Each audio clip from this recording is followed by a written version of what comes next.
Javier irrumpió en la vieja casa familiar de Madrid. El corazón latiéndole con furia mientras revolvía los cajones del ático. La carta amarillenta cayó al suelo como una bomba. Y al leer las primeras líneas, su rostro palideció. Mateo, su hermanastro, confesaba un amor prohibido por él. Un secreto que había destrozado su propia vida para protegerlo.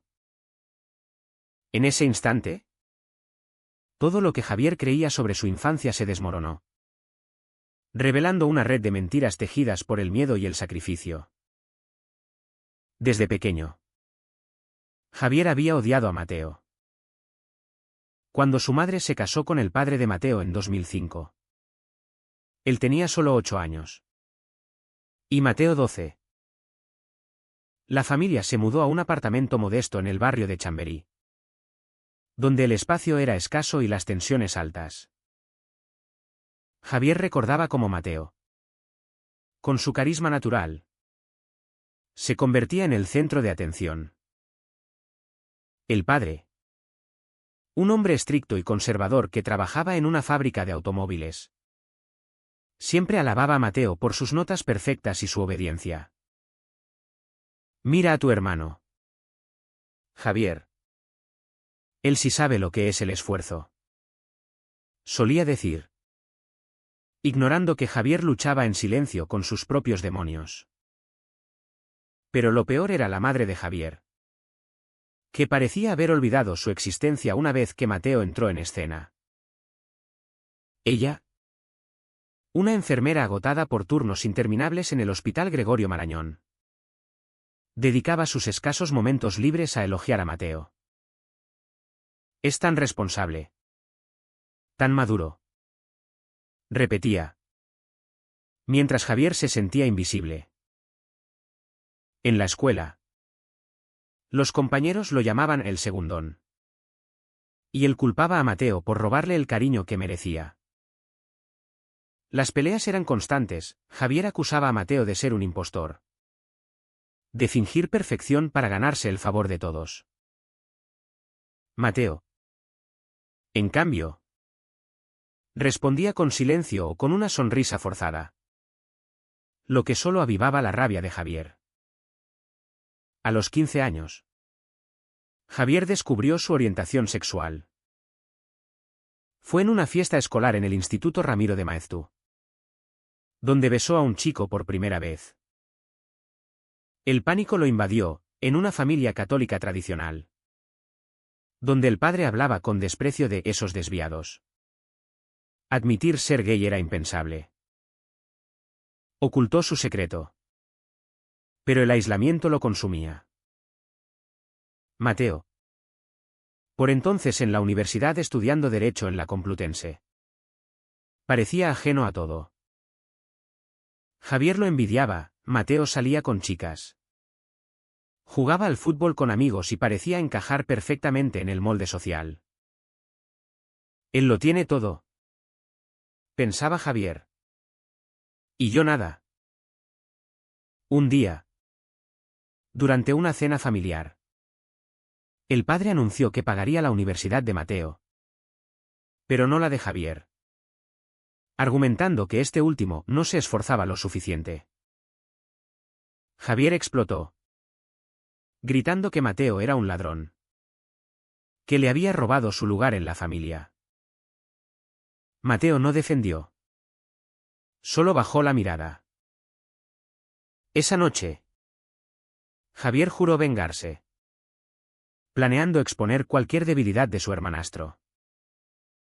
Pero Mateo desapareció poco después, mudándose a Barcelona por trabajo, dejando a la familia en un vacío extraño. Años pasaron. Javier, ahora de 25, trabajaba como barista en una cafetería del centro de Madrid, luchando por pagar sus estudios de psicología a tiempo parcial. Su vida era un ciclo de soledad, citas fugaces con hombres en apps, siempre ocultas, temiendo el rechazo social. La sociedad española había avanzado con el matrimonio igualitario desde 2005. Pero en su círculo conservador, el estigma persistía. Sus amigos heterosexuales bromeaban sobre maricones. Y él fingía reír para no delatarse. Entonces llegó la noticia: el padre había muerto de un infarto.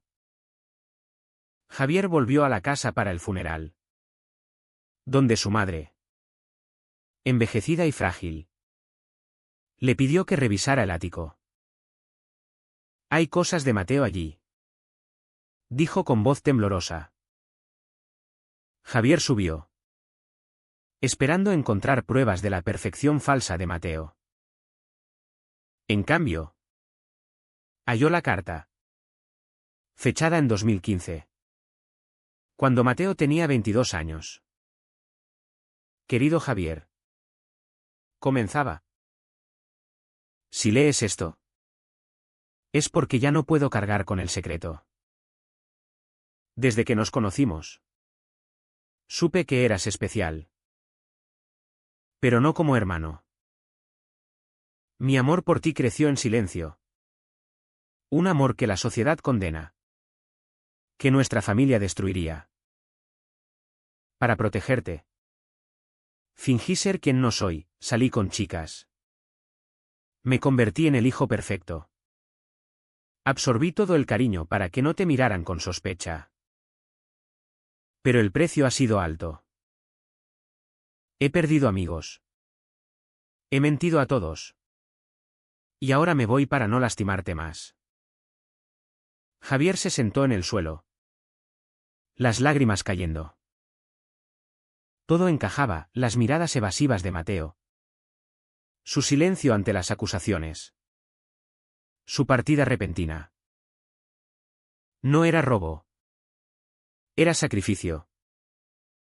Mateo había asumido el rol de perfecto para desviar la atención de Javier, quien ya mostraba signos de ser diferente. En una familia donde el padre expulsaría a un hijo gay, Mateo había elegido sufrir en silencio. Pero la carta continuaba: descubrí que padre sospechaba de ti. Hablé con él. Le dije que yo era el desviado, para que te dejara en paz. Me golpeó. Me amenazó. Pero accedió a pagar mis estudios si me curaba, y me iba lejos. Lo hice por ti, Javier. Ahora vivo en Barcelona, fingiendo una vida heterosexual. Pero el dolor me consume. Javier temblaba. Su odio se transformaba en culpa. Como no lo había visto. Mateo no era el ladrón, era el mártir. Decidió confrontarlo. Tomó el tren a Barcelona esa misma noche, el corazón dividido entre rabia y gratitud. Al llegar, llamó a la puerta de Mateo, quien abrió con sorpresa. «Tenemos que hablar», dijo Javier, la voz quebrada. Mateo lo dejó pasar a su pequeño apartamento en el Eixample. La tensión era palpable. «Leí la carta», soltó Javier. Mateo palideció. «No debiste». Comenzaron a discutir. Javier acusaba a Mateo de manipular su vida, de tomar decisiones por él. «Me robaste la oportunidad de ser yo mismo», gritó. Mateo replicó: «Te salvé de ser expulsado de la calle. Padre te habría destruido». La conversación escaló. Javier reveló su propia orientación. Y Mateo confesó que su amor había evolucionado a un cariño fraternal protector. Pero el daño estaba hecho, años de resentimiento no se borraban en una noche. Javier se fue, prometiendo pensar. Pero el conflicto interno lo devoraba. ¿Era correcto lo que Mateo hizo? ¿Sacrificio o control? De vuelta en Madrid, Javier enfrentó a su madre. «Sabías lo de Mateo, ¿verdad?». Ella negó al principio, pero cedió, Lo sospechaba. Tu padre era cruel con esas cosas. Mateo se ofreció como chivo expiatorio. Javier se sintió traicionado por todos. Decidió romper el ciclo, saldría del closet con sus amigos. Enfrentaría la sociedad. Pero el precio era alto, perdió a algunos. Ganó libertad. Mientras, Mateo lidiaba con su propia crisis. En Barcelona, su novia ficticia lo presionaba por compromiso. Y él, agotado de mentir, la dejó. Comenzó terapia, explorando su identidad bisexual reprimida. La llamada de Javier lo había despertado, quizás era hora de vivir auténticamente. Javier regresó a Madrid con la mente en caos. La revelación de Mateo lo había sacudido hasta el núcleo, cuestionando cada memoria de su infancia. ¿En el tren? Repasaba escenas, las navidades donde Mateo recibía los mejores regalos. Las vacaciones en la Costa Brava donde el padre lo llevaba solo a él a pescar.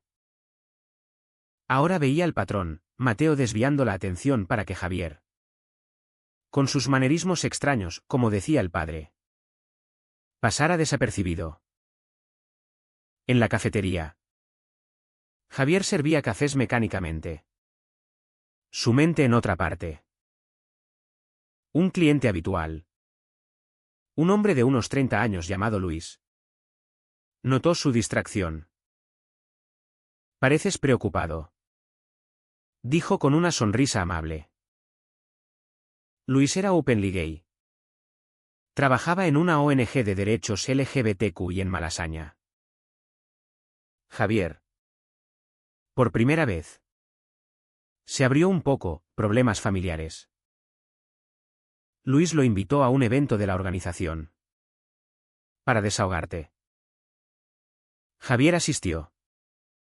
Nervioso. En el centro cultural. Rodeado de personas que vivían libremente su identidad. Sintió una envidia sana. Escuchó historias de rechazo familiar. De luchas contra la homofobia residual en España. Pese a las leyes progresistas. Uno contó cómo su hermano lo delató. Otro cómo su familia lo aceptó tras años de conflicto. Javier pensó en Mateo, ¿era héroe o villano? Decidió confrontar de nuevo. Llamó a Mateo, necesito verte. Mateo accedió. Viajando a Madrid. Se encontraron en el Parque del Retiro. Bajo el sol primaveral. La conversación fue tensa.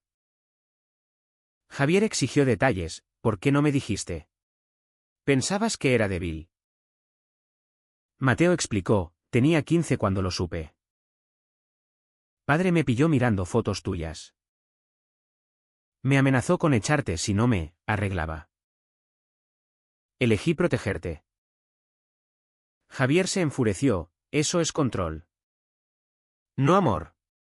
Me robaste mi agencia. Mateo lloró, perdí todo, amigos que sospechaban. Una vida auténtica. Vivo en una cárcel de mentiras. Javier vio el dolor en sus ojos.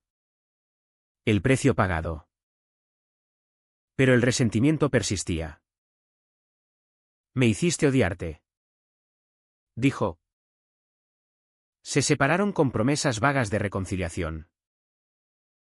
En casa. La madre de Javier enfermó. Diagnosticada con cáncer. Pidió ver a ambos hijos. Javier la cuidó. Pero el secreto pesaba. En el hospital. Confrontó, ayudaste a Mateo a mentir. Ella admitió, temía perderos a los dos. En nuestra generación. Ser gay era pecado mortal. Javier sintió piedad. Pero también ira por la cobardía generacional. Mateo llegó para visitar.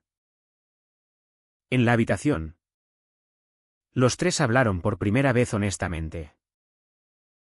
Mateo confesó su sacrificio. La madre su complicidad. Javier explotó. Todos me traicionasteis con vuestros silencios. Salió furioso.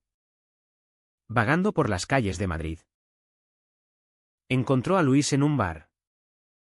Y por impulso. Le contó todo. Luis escuchó: el sacrificio sin consentimiento es manipulación. Pero el amor distorsionado por el miedo es común en nuestras comunidades. Javier y Luis comenzaron a salir. Una relación tentativa. Por primera vez. Javier se sintió visto. No protegido ni robado. Pero la culpa por Mateo lo acosaba. Mateo. En Barcelona. Enfrentaba su propia tormenta, su jefe. Homófobo.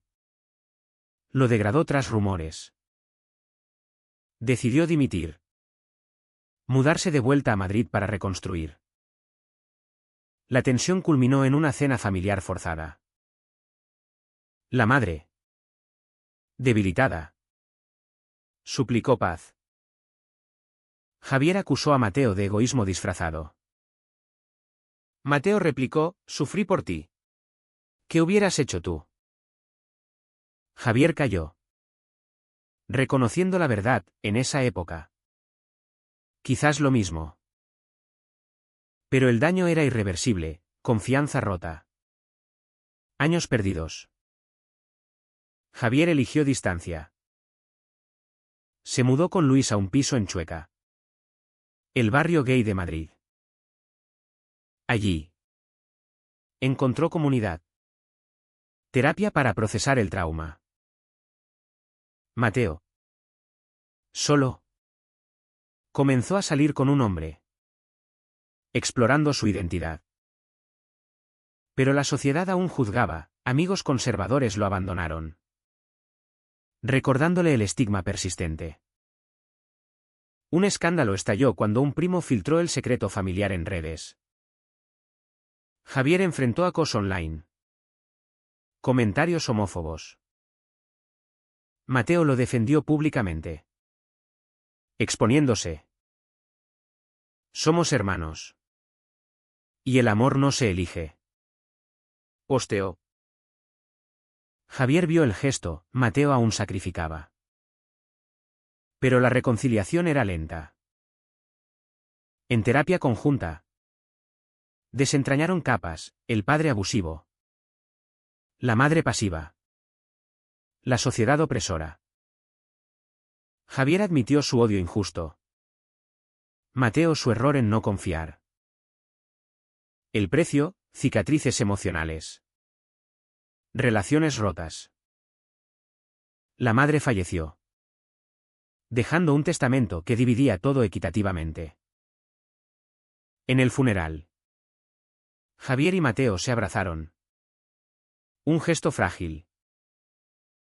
Javier pensó, ¿valió la pena el sacrificio? Con la muerte de la madre. El vacío se profundizó. Javier y Mateo heredaron la casa de Chamberí. Un recordatorio constante de sus conflictos. Decidieron venderla. Pero el proceso los obligó a convivir temporalmente. La tensión era asfixiante, discusiones sobre objetos triviales escalaban a reproches profundos. Una noche. Revisando papeles. Encontraron diarios del padre.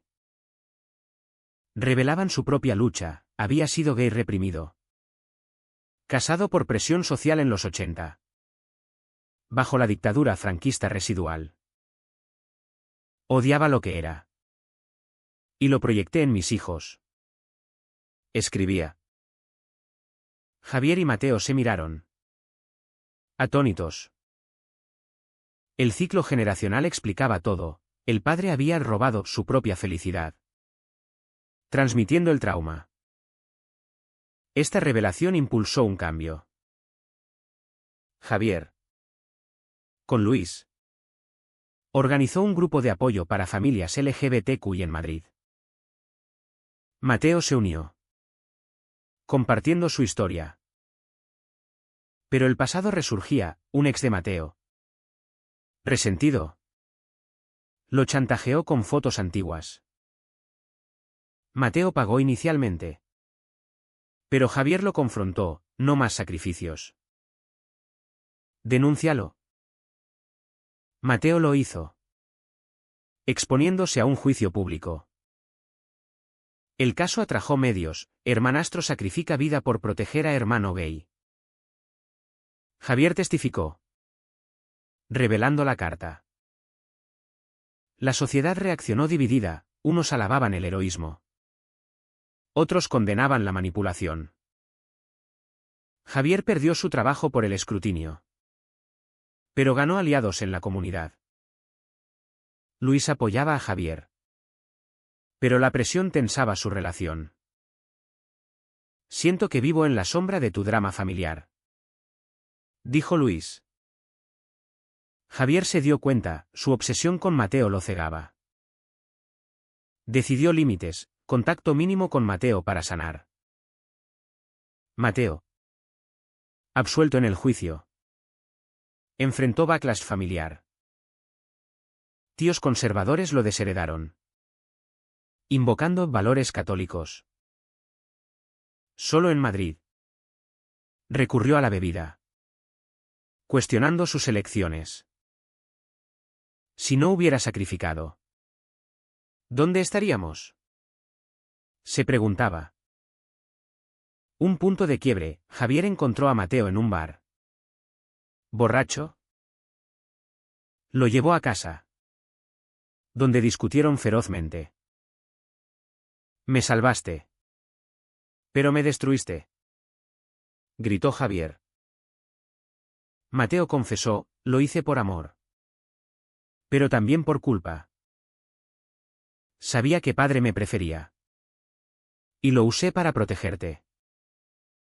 Javier vio la complejidad, no puro sacrificio, sino mezcla de ego y bondad. Decidieron terapia familiar. Aunque ya no eran familia tradicional. El terapeuta exploró matices, presiones sociales en España, donde el progreso legal no erradica prejuicios. Javier admitió su rol, su resentimiento había empujado a Mateo a extremos. La relación con Luis se fortaleció cuando Javier priorizó el presente. Se mudaron a un piso más grande, planeando futuro. Mateo conoció a alguien nuevo, un activista, y comenzó a vivir abiertamente. Pero un giro, un documental sobre su historia se propuso. Javier aceptó. Mateo dudó. ¿Exponernos más para qué?, preguntó. Javier insistió, para cambiar mentes. Mostrar el costo de los secretos. Mateo cedió. Pero el rodaje revivió traumas. Durante filmación, un productor manipulador editó para sensacionalismo, pintando a Mateo como obsesivo. Mateo se enfureció. Culpando a Javier, otra vez usas mi sacrificio para tu beneficio. Javier negó. Pero el daño estaba, confianza rota de nuevo. El documental salió, dividiendo opiniones. En redes. Debates, ¿es ético sacrificar por otro sin consentimiento? Javier y Mateo se distanciaron. Javier prosperó en su ONG, casándose con Luis en una ceremonia íntima. Mateo viajó a Sevilla, empezando de cero como abogado pro bono para casos LGBTQI. Años después, un encuentro casual en una marcha del orgullo en Madrid. Se miraron. Asintieron. El perdón era tácito. Pero las cicatrices permanentes. El tiempo curaba. Pero no borraba. Javier, ahora de 30, dirigía su ONG con éxito, ayudando a jóvenes gays a navegar familias conservadoras. Luis y él adoptaron un perro. Símbolo de estabilidad. Mateo. En Sevilla. Había encontrado paz con su pareja, contribuyendo a reformas legales contra discriminación. Pero el pasado irrumpía, un libro basado en su historia se publicó. Sin su permiso. Autor. Un periodista oportunista. Distorsionaba hechos, pintando a Mateo como mártir trágico y a Javier como ingrato. Demandas siguieron, uniendo a los hermanos temporalmente. En corte, testificaron juntos, exponiendo verdades crudas. El juicio ganó atención nacional, avivando debates sobre privacidad, sacrificio y ética familiar. Javier declaró, el amor no justifica el control. Mateo añadió, pero el miedo social sí obliga a elecciones imposibles. Ganaron. Pero el estrés cobró factura, Javier sufrió ansiedad. Mateo depresión. En terapia final. Cerraron ciclos. Javier agradeció, tu sacrificio me dio espacio para ser yo. Mateo respondió, pero pagué con mi juventud. Reconocieron, ambos víctimas de un sistema que fuerza secretos. La sociedad evolucionaba, España aprobaba leyes más fuertes contra homofobia. Javier y Mateo hablaron en conferencias, inspirando. Pero en privado. El costo persistía, amistades perdidas. Salud mental frágil. Javier reflexionaba en el retiro, ¿habría sido diferente sin el sacrificio? Mateo. En Sevilla. Se preguntaba lo mismo. Al final. Se reunieron en Madrid para el aniversario de la madre. Conversaron honestamente, somos supervivientes. Dijo Javier. Mateo sonrió, hermanos. Al fin. Pero la historia no terminaba en redención simple. El precio del silencio había sido alto, vidas alteradas. Amores postergados. Daños irreparables. ¿Es correcto sacrificar la propia felicidad por proteger a un ser querido? Incluso si eso implica mentiras y control.